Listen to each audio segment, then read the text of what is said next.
નમસ્કાર, હોલિકાની શુભેચ્છાઓ સાથે મિડ ડે ન્યૂઝમાં આપનું સ્વાગત છે. શરૂઆત કરીએ બુલેટિનના મુખ્ય સમાચારોથી. ગોવાના નવા મુખ્યમંત્રી પ્રમોદ સાવંત આજે વિધાનસભામાં સાબિત કરશે બહુમતી. ભાજપને બહુમતી સાબિત કરવા માટે 19 ધારાસભ્યોની છે જરૂર.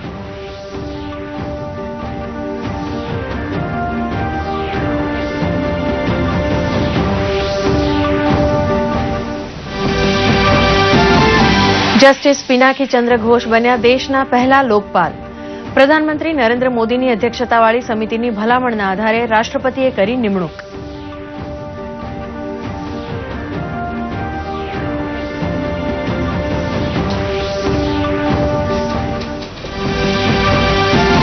પ્રધાનમંત્રી નરેન્દ્ર મોદી આજે ઓડિયોના માધ્યમથી દેશભરના 25 લાખ ચોકીદારો સાથે કરશે સંવાદ. 31મી માર્ચે હું પણ ચોકીદાર અભિયાન સાથે જોડાયેલા લોકો સાથે પણ પીએમ કરશે વાતચીત.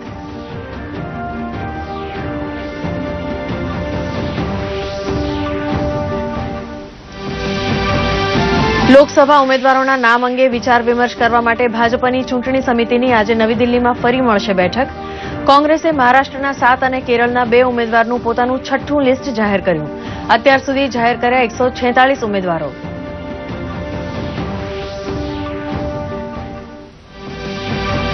હોળીના તહેવારને લઈને રાજ્યમાં રાજકીય ગતિવિધિઓમાં થંભી. ગુજરાતમાં કોંગ્રેસના ઉમેદવારોનું લિસ્ટ હોળી ધૂળેટીના તહેવાર બાદ આવવાની સંભાવના.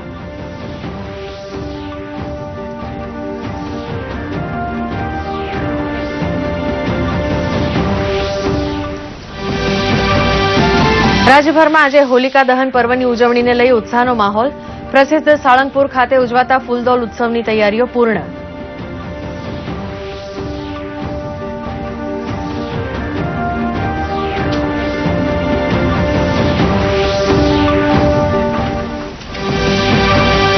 આજે વર્લ્ડ સ્પેરો ડે નિમિત્તે ઠેર ઠેર ચકલીઓના માળાનું કરાયું વિતરણ. ચકલી બચાવો ઝુંબેશ અંગે અનેક કાર્યક્રમોનું આયોજન.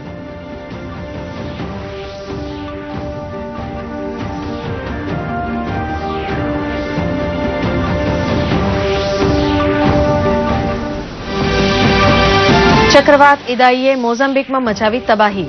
અત્યાર સુધી 200થી વધારે લોકોના મોત. ઝિમ્બાબ્વે અને મલાવી પણ થયા પ્રભાવિત. પોર્ટ સિટી બિરાની પાસે બુઝામાં ફસાયેલ લગભગ 5000 લોકોને સુરક્ષિત સ્થળે ખસેડવા માટે ભારતીય નૌસેનાએ શરૂ કર્યું અભિયાન. સમાચાર વિગતવાર. ઉપરાષ્ટ્રપતિ એમ વેંકૈયા નાયડુએ દિલ્હીના આઈઆઈએમએસ સભાગૃહમાં અટલ બિહારી વાજપેયી સ્મૃતિ વ્યાખ્યાનમાં સભાને સંબોધન કર્યું હતું. સંબોધનમાં તેમણે મતદાતા જાગૃતિમાં પ્રસાર માધ્યમોની ભૂમિકા પર પોતાના વિચારો રજૂ કર્યા હતા. તેમણે કહ્યું કે મતદાતાઓને જાગૃત કરવામાં મીડિયાના બદલાતા સ્વરૂપ સાથે તેની ભૂમિકા પણ બદલાઈ રહી છે.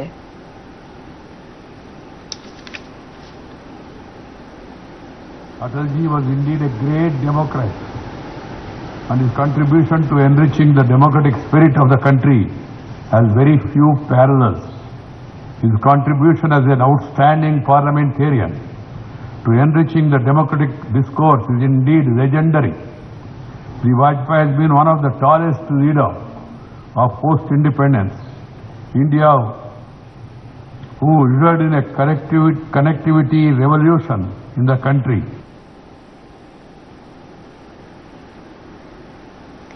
ગોવાના નવા મુખ્યમંત્રી પ્રમોદ સાવંત આજે વિધાનસભામાં બહુમતી સાબિત કરશે. ભાજપને બહુમતી સાબિત કરવા માટે 19 ધારાસભ્યોની જરૂર છે. ગોવા વિધાનસભામાં હાલ શક્તિ પરીક્ષણ ચાલી રહ્યું છે. વર્તમાન આંકડા પર નજર કરીએ તો ભાજપા પાસે હાલ 12 ધારાસભ્યો છે. જીએફપીના 3 ધારાસભ્યો, એમજીપીના 3 ધારાસભ્યો અને 3 અપક્ષ ધારાસભ્યો છે. એટલે કે ભાજપ પાસે કુલ 21 ધારાસભ્યો છે, જે બહુમતીથી 2 વધારે છે. જ્યારે કોંગ્રેસ પાસે 14 ધારાસભ્યો છે, 1 એનસીપીના ધારાસભ્ય છે. ગોવા વિધાનસભા 40 સભ્યોની છે, પરંતુ આ પહેલા ભાજપના 1 અને કોંગ્રેસના 2 ધારાસભ્યોએ ગત વર્ષે રાજીનામા આપી દીધા હતા. હવે મનોહર પર્રિકરના નિધન બાદ આ સંખ્યા ઘટીને 36 થઈ ગઈ છે. આથી બહુમતી સાબિત કરવા જે તે પક્ષને હવે 19 ધારાસભ્યોની જરૂર પડશે. જસ્ટિસ પિનાકી ચંદ્ર ઘોષ દેશના પ્રથમ લોકપાલ બન્યા છે. રાષ્ટ્રપતિ રામનાથ કોવિંદે જસ્ટિસ પિનાકી ચંદ્ર ઘોષની દેશના પ્રથમ લોકપાલ તરીકે નિમણૂક કરી છે. લોકપાલની કમિટીમાં 8 સભ્યો છે. જસ્ટિસ પિનાકી ચંદ્ર ઘોષ આ સમિતિના અધ્યક્ષ હશે. રાષ્ટ્રપતિએ જસ્ટિસ દિલીપ બી ભોંસલે, જસ્ટિસ પી.કે. મોહંતી, જસ્ટિસ અભિલાષા કુમારી અને જસ્ટિસ એ.કે. ત્રિપાઠીની ન્યાયિક સભ્યો તરીકેની નિમણૂકોને મંજૂરી આપી છે. પ્રધાનમંત્રી નરેન્દ્ર મોદી આજે ધૂળેટીની પૂર્વ સંધ્યાએ ઓડિયો સેતુના માધ્યમથી દેશભરના લગભગ 25 લાખ ચોકીદારોને સંબોધન કરશે અને તેમની સાથે હોળીના રંગો મનાવશે. હું પણ ચોકીદાર અભિયાન હેઠળ કરવામાં આવેલી પહેલનો આ પ્રથમ ભાગ હશે. બીજેપીએ જણાવ્યું છે કે આ ક્રમમાં નરેન્દ્ર મોદી 31મી માર્ચે વીડિયો કોન્ફરન્સિંગ દ્વારા દેશના લગભગ 500 સ્થળોએથી એ ચોકીદારો સાથે પણ વાતચીત કરશે જે હું પણ ચોકીદાર અભિયાન સાથે જોડાયેલા છે.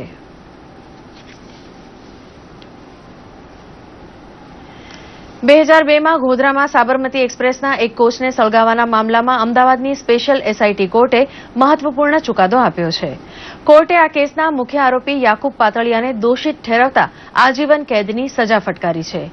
યાકુબ પાતળિયા આ કેસનો મોસ્ટ વોન્ટેડ આરોપી હતો. 15 વર્ષ જેટલો સમય પોલીસ પકડથી તે બહાર રહ્યો હતો અને આખરે ગુજરાત પોલીસે વર્ષ 2018માં એને વડોદરાથી ઝડપી પાડ્યો હતો. આ મામલે વધુ માહિતી મેળવીએ અમારા સંવાદદાતા દેવશી વરોતરિયા પાસેથી. જી દેવશી, આ પૂરી ઘટનાક્રમ અંગે વધારે જાણકારી આપશો. 27 ફેબ્રુઆરી 2002ના રોજ સાબરમતી એક્સપ્રેસના S6 કોચને ગોધરા સ્ટેશન નજીક સળગાવવામાં આવ્યો હતો. ષડયંત્ર કરીને સળગાવવામાં આવ્યો હતો, જે અંતર્ગત ઘણા બધા લોકોની ધરપકડ થઈ હતી. એમાં કેસીસ સ્પેશિયલ એસઆઈટી કોર્ટમાં સાબરમતી જેલમાં જે બનાવવામાં આવ્યું છે ત્યાં ચાલી રહ્યા છે. એમાં આજે યાકુબ અબ્દુલ ગની પાતળિયા, એ ગોધરાનો રહેવાસી છે, ને એમને જન્મટીપની સજા આપવામાં આવી છે. ખાસ કરીને જયારે હિયરિંગની થઈ રહ્યું હતું ત્યારે એના જે ગુના છે તો એમાં તેણે કોચ ઉપર પથ્થરમારો કરવામાં મદદ કરેલી છે, ષડયંત્ર રચવામાં મદદ કરેલી છે, ટોળાને ભેગું કરવામાં અને એને ઉશ્કેરવામાં મદદ કરેલી છે અને કોચને સળગાવવામાં પણ એની ભૂમિકા ધ્યાને આવી છે. જેથી કરીને કોર્ટે એવું નોંધ્યું કે આ એક ખૂબ ગંભીર પ્રકારનો ગુનો છે અને તે પ્રમાણે એને સજા પણ થવી જોઈએ. એટલે આઈપીસી 302, 149 અને 120B આ ત્રણેય કલમો પ્લસ રેલવે એક્ટ અને જાહેર જે પબ્લિક પ્રોપર્ટીને નુકસાન કરવાના જે ગુના લાગે છે તમામ સજાઓને મેળવીને એને જન્મટીપની સજા આપવામાં આવી છે. અને કોર્ટે માન્યું કે જે યાકુબ અબ્દુલ ગની પાતળિયા છે એનો જે ગુનો છે ખૂબ ગંભીર પ્રકારનો છે. જી ફાલ્ગુન. જી, ખૂબ ખૂબ આભાર. કેન્દ્રીય નાણામંત્રી અરુણ જેટલીએ દાવો કર્યો છે કે સ્વતંત્ર ભારતના ઇતિહાસમાં એનડીએ સરકાર દ્વારા થયેલા આર્થિક સુધારા સૌથી વધુ શ્રેષ્ઠ રહ્યા. ટ્વીટર ઉપર મૂકેલા વિડીયો સંદેશામાં અરુણ જેટલીએ જણાવ્યું છે કે અનેક માપદંડો મુજબ સમીક્ષા કરતા નિશંકપણે કહી શકાય કે એનડીએ સરકારની આર્થિક નીતિ સૌથી શ્રેષ્ઠ રહી છે. તેમણે દાવો કર્યો કે એનડીએ શાસન દરમિયાન સૌથી ઊંચો વિકાસદર હાંસલ કરી શકાયો અને ફુગાવો પણ ઘટ્યો છે. એનડીએ શાસનકાળમાં માળખાકીય સુવિધા અને હાઇવે નિર્માણમાં પણ હરણફાળ ભરવામાં આવી છે. आज का जो 5 वर्ष का सन 14 से 19 तक का जो अर्थव्यवस्था की जीडीपी की वृद्धि की दर है 7.3%, वो 1947 के बाद किसी भी 5 वर्ष के कार्यकाल में सबसे अधिक है. जो वित्तीय घाटा होता है सरकार का, फिस्कल डेफिसिट जिसको कहते हैं, जिसके लिए सरकारों को उधार लेना पड़ता है देश चलाने के लिए, वो 5.5% था यूपीए के सरकार के दौरान. एक बहुत ऊंचाई का फिस्कल डेफिसिट हमें मिला था, एक घाटे वाली सरकार मिली थी, उसको धीरे धीरे कम करते हुए हम 3.4% पे ले आए हैं. ये तय हो सकता है कि किस सरकार की क्या परफॉर्मेंस है. यही कारण है कि आंकड़ों को लाकर एक प्रश्न चिन्ह उन पे खड़ा किया जा रहा है, जबकि बहुत प्रतिष्ठित अंतर्राष्ट्रीय संस्थाएं आईएमएफ, वर्ल्ड बैंक हमारे आंकड़ों को स्वीकार करते हैं.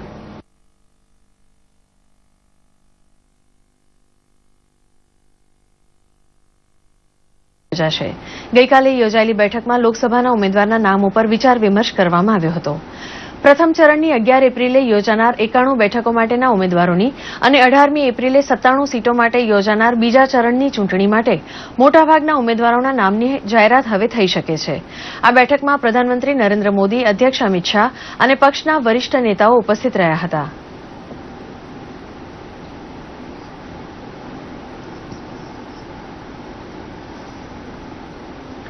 લોકસભા ચૂંટણી માટે કોંગ્રેસની કેન્દ્રીય પસંદગી સમિતિએ ગઈકાલે કેરળ અને મહારાષ્ટ્રની 9 સીટો પરના પોતાના ઉમેદવારોના નામ જાહેર કર્યા હતા, જેમાં કેરળના 2 અને મહારાષ્ટ્રના 7 ઉમેદવારના નામ સામેલ છે. આજે મળનારી પસંદગી સમિતિની બેઠકમાં કોંગ્રેસ વધારે નામો પર ચર્ચા કરીને મંજૂરીની મોહર મારી શકે છે. કોંગ્રેસે અત્યાર સુધી 146 ઉમેદવારોના નામ જાહેર કર્યા છે.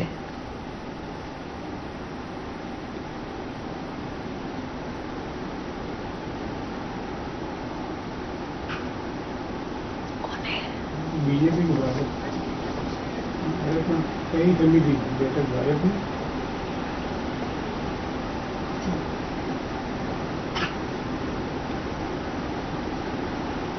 આ અંગે વધુ માહિતી મેળવી અમારા સંવાદદાતા જયસુખ સિંહાણી પાસેથી.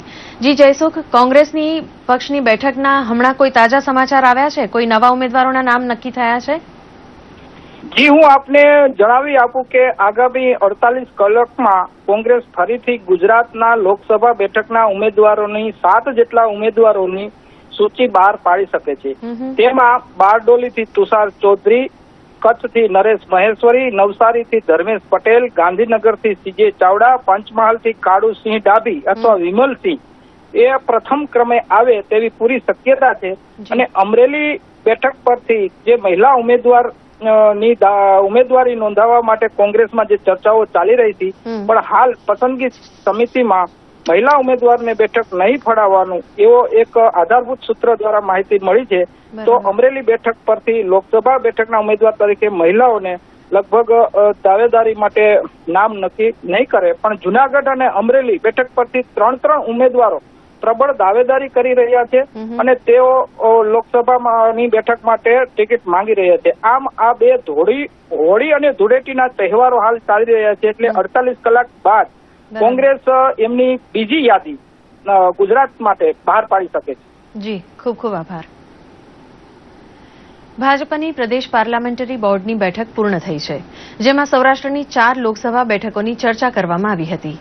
આમ ગુજરાતની કુલ 26 લોકસભા બેઠકની ચર્ચા વિચારણા સંપૂર્ણ થઈ છે. પત્રકારો સાથે વાતચીત કરતા ભાજપના પ્રવક્તા ભરત પંડ્યાએ જણાવ્યું હતું કે ગુજરાતની તમામ બેઠક પર સંગઠનલક્ષી, આયોજનલક્ષી અને ઉમેદવારલક્ષી ચર્ચા થઈ છે. હવે બેઠકમાં નક્કી કરેલા ઉમેદવારોના નામ કેન્દ્રીય પાર્લામેન્ટરી બોર્ડને સબમિટ કરવામાં આવશે.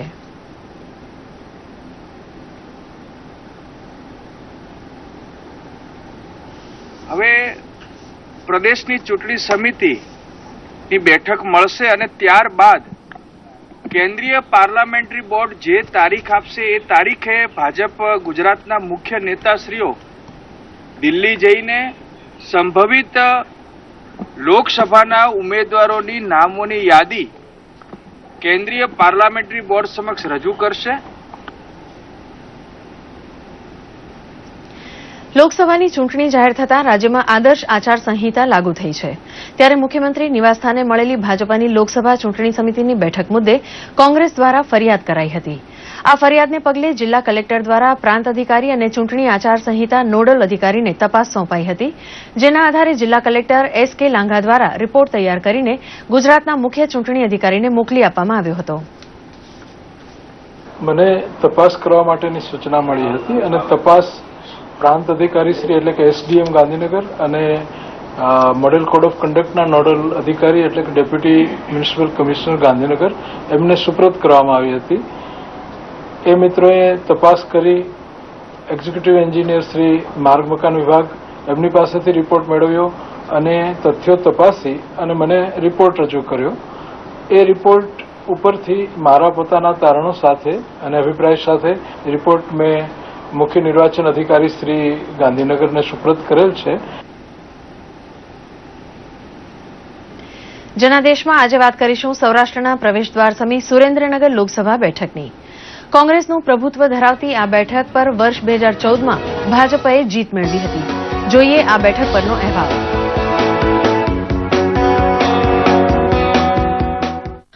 સુરેન્દ્રનગર લોકસભા બેઠકમાં કુલ 7 વિધાનસભા સીટોનો સમાવેશ થાય છે, જેમાંથી 5 વિધાનસભા સીટ કોંગ્રેસ પાસે અને 2 ભાજપ પાસે છે. જોકે ધ્રાંગધ્રા કોંગ્રેસના ધારાસભ્ય પુરુષોત્તમભાઈ સાબરિયાએ રાજીનામું આપી દેતા આ બેઠક હાલ ખાલી પડી છે, જે માટેની પેટા ચૂંટણી લોકસભા ચૂંટણીની સાથે 23 એપ્રિલે યોજાશે. કોંગ્રેસનો ગઢ ગણાતી આ બેઠકને કોંગ્રેસે 2 દાયકા સુધી જાળવી રાખી હતી. વર્ષ 1996માં કોંગ્રેસના સનતભાઈ મહેતા વિજય થયા હતા, તો 1999માં કોંગ્રેસના સૌશીભાઈ મકવાણા વિજેતા થયા હતા. જોકે ત્યારબાદ વર્ષ 2004માં ભાજપના સોમાભાઈ પટેલ વિજય થયા હતા, તો 2009માં સોમાભાઈ પટેલ કોંગ્રેસમાંથી વિજય થયા હતા. ત્યારબાદ વર્ષ 2014માં અહીં ફરી ભાજપની જીત થઈ હતી અને હાલ અહીં ભાજપના સંસદ સભ્ય દેવજીભાઈ ફતેપરા છે. લોકસભાની આ બેઠક પર કોળી જ્ઞાતિની વસ્તી વધુ હોવાથી રાજકીય પક્ષ દ્વારા આ બેઠક પર કોળી સમાજના ઉમેદવારો મેદાનમાં ઉતારવામાં આવે છે. ત્યારે જાણીએ આ બેઠકનું રાજકીય ગણિત શું છે. શ્વેત ક્રાંતિ તરીકે ઓળખાતા આ જિલ્લાના મુખ્ય પાક કપાસ, મીઠું અને દૂધ છે. જિલ્લામાં સિરામિક ઉદ્યોગ અને ક્વોરી ઉદ્યોગ પણ આવેલ છે. તો અહીં કચ્છનું નાનું રણ અને ગુડખર અભયારણ્ય હોવાથી પ્રવાસન ઉદ્યોગ પણ છે. લોકસભાની દ્રષ્ટિએ ટોટલ કોંગ્રેસ પાસે 6 વિધાનસભા હાલમાં છે અને 1 ભાજપ પાસે, જે સુરેન્દ્રનગર વઢવાણની સીટ ઉપર જ ચૂંટાયેલા પટેલ છે. આ લોકસભાની સીટ ઉપર પક્ષો દ્વારા જ્ઞાતિના સમીકરણો સાધારણ રીતે નક્કી કરવા પડશે, જેમાં કોળી સમાજના સંખ્યા વધુ હોવાથી અહીંયા રાજકીય પક્ષે કોળી જ્ઞાતિના જ ઉમેદવાર પસંદ કરવા પડે તેવી પક્ષ પરિસ્થિતિ સર્જાઈ છે અને દરેક પક્ષે આ રીતે વિચારવું પડશે. કોમવાદ આધારિત કે કોઈ પણ જથ્થાના મત આધારિત જ્યારે ઉમેદવાર પસંદ થાય છે ત્યારે ઝાલાવાડના રાજકારણને અને ઝાલાવાડની જનતાને ખરેખર નુકસાન સહન કરવું પડે છે. કૃષિ સહિત અન્ય ક્ષેત્રો જેવા કે સિંચાઈ, રોજગારી, એસટી બસોની માંગ બાબતે સ્થાનિકોએ પોતાની અલગ અલગ પ્રતિક્રિયા આપી હતી. જે લોકસભાની ચૂંટણી હોય ત્યારે કોઈ પણ જાતિના એવા ઉમેદવારને ટિકિટ આપે કે જે બાહોશ હોય, એજ્યુકેટેડ હોય, કે સુરેન્દ્રનગર જિલ્લાની જે પ્રાથમિક લોકલ સુવિધા એટલી હોય એ કેન્દ્ર સરકારમાં જઈને એવી પ્રોપર રજૂઆત કરે, જે વિકાસને લક્ષી હોય એવા ઉમેદવારને ટિકિટ આપે અને એને ચૂંટાડવાની પબ્લિકની જવાબદારી રહેશે. તો મીઠાના ભાવમાં ભાવ મળે, અમને ટેકાના સરકાર ભાવ આપે, ક્રૂડ ઓઇલમાં સબસિડી અથવા સોલર પંપની પણ જે વ્યવસ્થા છે એ જો સબસિડીમાં આપે અમને તો પણ એ અમને ફાયદામાં છે. અમારે ગઈ સાલ દુષ્કાળ હતો પણ આ સાલ નર્મદાનું પાણી આવવાથી શિયાળુ પાકમાં ખૂબ જ લાભ થયો છે અને ઘઉં, વરિયાળી અને જીરુંમાં સારું ઉત્પાદન થયું છે. સુરેન્દ્રનગર લોકસભા બેઠક પર ગત ચૂંટણીમાં 16,55,000 જેટલા મતદાતાઓ હતા, જે આ વખતે વધીને 18 લાખથી વધુ થયા છે. તો આ વખતે આ બેઠક પર 14,000 યુવકો પ્રથમ વખત મતદાન કરશે. ગત વર્ષે અહીં લોકસભાની ચૂંટણીમાં 56.66% મતદાન થયું હતું. ત્યારે જોવું રહ્યું કે આ વખતે સુરેન્દ્રનગરની જનતાના સૂર સાથે કયો નેતા તાલ મિલાવી શકે છે. દૂરદર્શન સમાચાર માટે સુરેન્દ્રનગરથી બ્રિજેશ ત્રિવેદીનો રિપોર્ટ.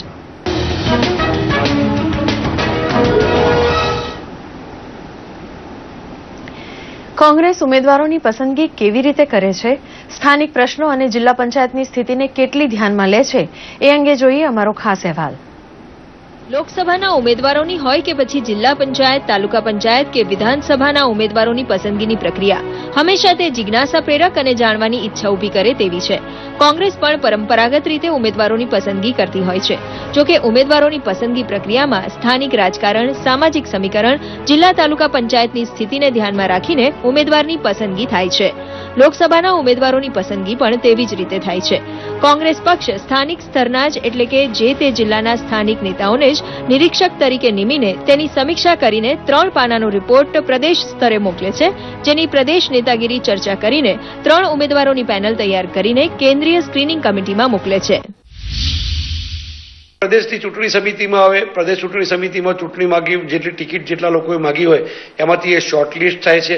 એમાંથી ગુણદોષના આધારે મેરિટ પર ત્રણ કે ચાર કે પાંચ સભ્યોની પેનલ બને છે અને એ પેનલની ચર્ચા, વિગતવાર ચર્ચા, તમામ જીતી શકે એવા સભ્યો કોણ હોઈ શકે, વિનેબિલિટી કઈ રીતે થઈ શકે, એનું જાતિવાદી સમીકરણ, પ્રાંતનું સમીકરણ, સાથે સાથે ઉમેદવારની સામાજિક પ્રતિષ્ઠા, સમાજ ઉપર એની પકડ અને સૌથી વધુ મતો લાવી કોણ ઉમેદવાર લાવી શકે, એ તમામ સમીકરણોની ચર્ચા કર્યા પછી પ્રદેશની ચૂંટણી સમિતિ એટલે કે જેને અમે પીઈસી કહીએ છીએ એની મીટિંગ મળી ચૂકી છે.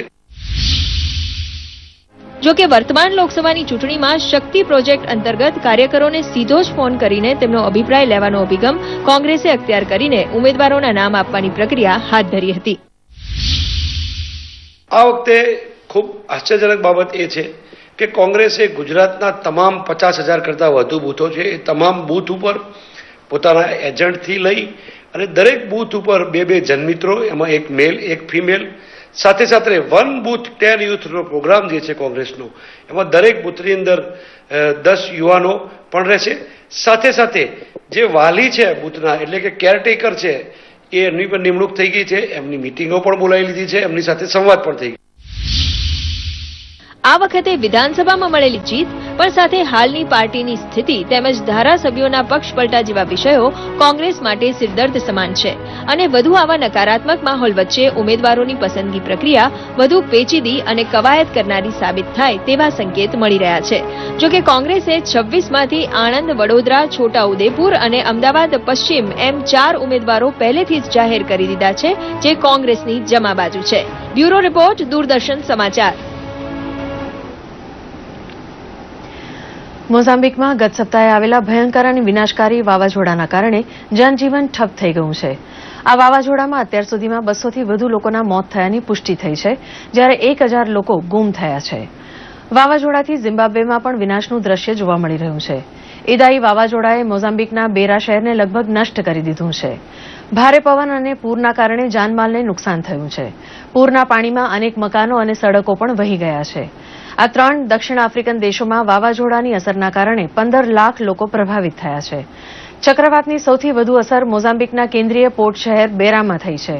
અહીં એરપોર્ટ બંધ કરી દેવામાં આવ્યું છે. મકાનો નષ્ટ થયા છે અને કેટલાક ક્ષતિગ્રસ્ત થયા છે. જોકે મોતનો સત્તાવાર આંકડો હવાઈ સર્વેક્ષણ કર્યા બાદ બહાર આવશે.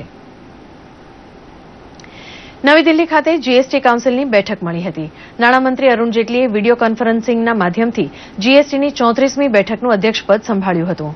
પત્રકાર પરિષદને સંબોધન કરતા મહેસૂલ સચિવ એસબી પાંડેએ જણાવ્યું હતું કે 31 માર્ચ 2019ના રોજ રિયલ એસ્ટેટના જે પ્રોજેક્ટ અધૂરા છે તેને રેટ સ્ટ્રક્ચર પસંદગીનો વિકલ્પ આપવામાં આવશે. તેઓ 12% અને 5%ના જૂના રેટ સ્ટ્રક્ચર કે 5 અને 1%ના નવા રેટ સ્ટ્રક્ચર પૈકી કોઈપણ એકની પસંદગી કરી શકશે. જો કે 1 એપ્રિલ 2019 પછી શરૂ થનારા તમામ રિયલ એસ્ટેટ પ્રોજેક્ટને નવું રેટ સ્ટ્રક્ચર જ લાગુ પડશે. આમ જીએસટી કાઉન્સિલે 1 એપ્રિલ 2019થી અમલી બનનારા રિયલ એસ્ટેટ સેક્ટર માટેના નિયમો માટેના ટ્રાન્ઝિશન પ્લાનને મંજૂરી આપી હતી. 4 આસામ રાઇફલ્સમાં સેવારત છોટાઉદેપુર જિલ્લાના આદિવાસી જવાન લીલેસિંહ રાઠવાને રાષ્ટ્રપતિ ભવનમાં રાષ્ટ્રપતિ રામનાથ કોવિંદના હસ્તે શૌર્ય ચક્રથી સન્માનિત કરવામાં આવ્યા હતા. તેઓ છોટાઉદેપુર જિલ્લાના લેહાવાંટ ગામના છે. 15મી નવેમ્બર 2017ના રોજ તેમણે મણિપુરના ચંડેલ જિલ્લામાં વિદેશી આતંકીઓના હુમલાને નિષ્ફળ બનાવ્યો હતો અને 4 ત્રાસવાદીઓને ઠાર કર્યા હતા. લીલેસિંહના પરિવારજનો અને સમગ્ર આદિવાસી સમાજ ગૌરવની લાગણી અનુભવી રહ્યું છે.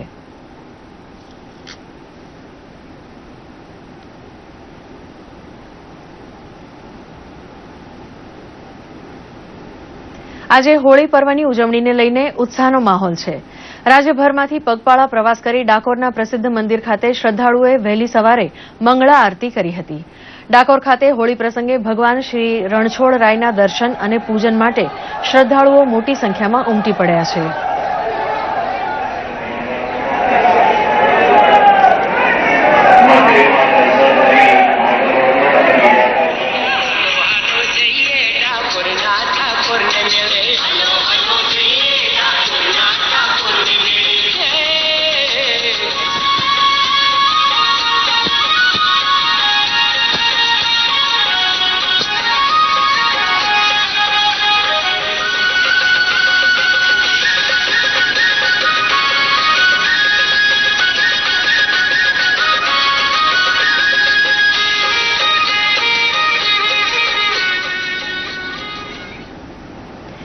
અરવલ્લી જિલ્લાની ગિરિમાળામાં બિરાજમાન ભગવાન શ્રી કૃષ્ણ મંદિર શામળાજીમાં હોળીનું અનેરું મહત્વ છે.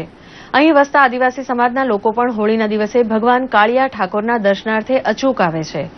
કેસોડાના રંગથી ભગવાન ઉપર છંટકાવ કરે છે. શામળાજી મંદિરની ખાસ વાત એ છે કે હોળી ભલે ફાગણ વદ પૂર્ણિમાથી શરૂ થાય, પરંતુ શામળિયાની હોળી વસંત પંચમીથી જ શરૂ થઈ જાય છે. શામળાજી મંદિરમાં બિરાજમાન ભગવાન શામળિયાને વસંત પંચમીથી લઈને ધૂળેટીના દિવસ સુધી કેસોડાના રંગથી રંગવામાં આવે છે. મહત્વની વાત એ છે કે આ એક મહિના સુધી ભગવાન શામળિયાને માત્ર કોટનના શ્વેત વસ્ત્રો જ પહેરાવવામાં આવે છે. ખાસ કરીને હોળી અને ધૂળેટીના દિવસે શામળાજી મંદિરમાં બિરાજમાન શામળિયાને ચાંદીની પિચકારીથી કેસોડાનો રંગ છાંટવામાં આવે છે.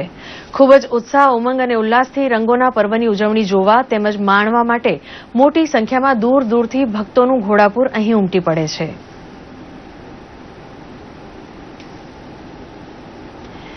આવતીકાલે ગુરુવારે એટલે કે ધૂળેટીના દિવસે બોટાદ જિલ્લાના સાળંગપુર ખાતે આવેલા સુપ્રસિદ્ધ BAPS સ્વામિનારાયણ મંદિરમાં ફૂલદોલ ઉત્સવની ઉજવણી કરવામાં આવશે. છેલ્લા 200 વર્ષથી સાળંગપુર ખાતે ઉજવાતા ફૂલદોલ ઉત્સવની ઉજવણી આ વર્ષે મહંત સ્વામીની ઉપસ્થિતિમાં કરાશે. હાલ સાળંગપુર ખાતે ઉજવણીને લઈને તડામાર તૈયારીઓ ચાલી રહી છે, જેમાં 6000 પુરુષ સ્વયંસેવકો, 2500 મહિલા સ્વયંસેવકો કામે લાગ્યા છે. આ સાથે મેડિકલ વિભાગ, ઉતારા વિભાગ, ભોજન વ્યવસ્થા વિભાગ સહિત અલગ અલગ 30 વિભાગો કાર્યરત કરાયા છે. ફૂલ દોલોત્સવને ઉજવવા હાલ હરિભક્તો થનગની રહ્યા છે.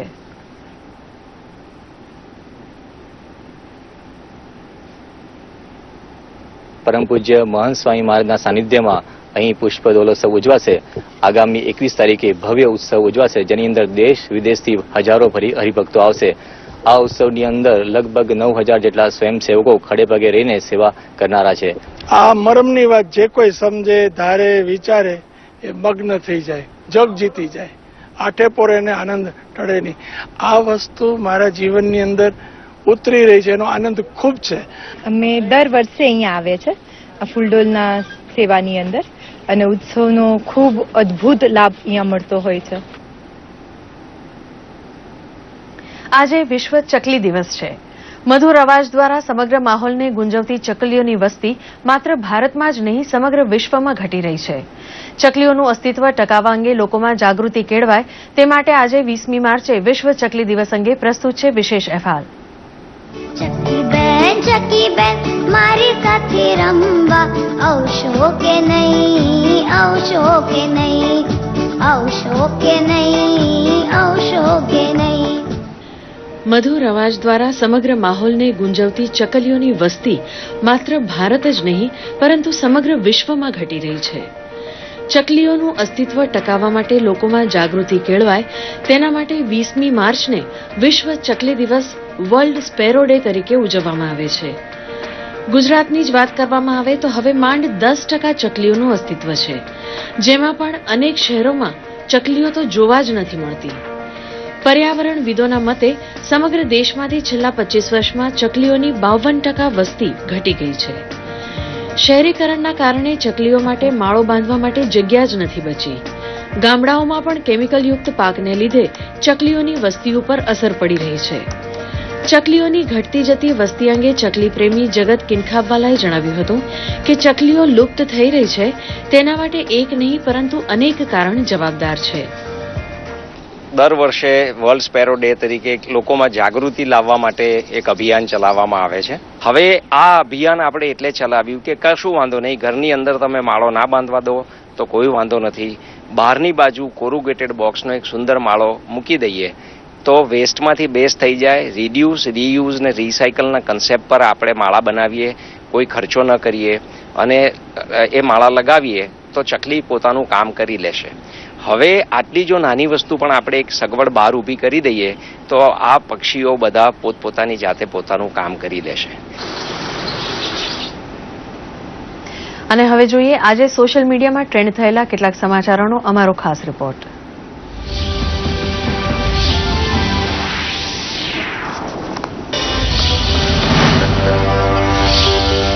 આજે હોળીના તહેવારને લઈને સોશિયલ મીડિયામાં લોકો એકબીજાને હોળીના તહેવારની શુભકામનાઓ પાઠવી રહ્યા છે.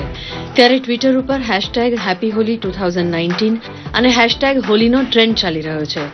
રાજકીય નેતાઓ સહિત મોટાભાગના લોકોએ શુભકામનાઓ પાઠવી છે. યુકેના ઇંગ્લેન્ડમાં લોકપ્રિય ફિલ્મ હેરી પોટરનું મ્યુઝિયમ બનાવવામાં આવ્યું છે. જાદુની દુનિયાવાળી હેરી પોટર ફિલ્મ બાળકોને ખૂબ જ પસંદ આવી હતી. ત્યારબાદ હવે હેરી પોટરનું મ્યુઝિયમ બનાવવામાં આવ્યું છે. તો ચાલો એક સફર કરીએ આ મ્યુઝિયમની.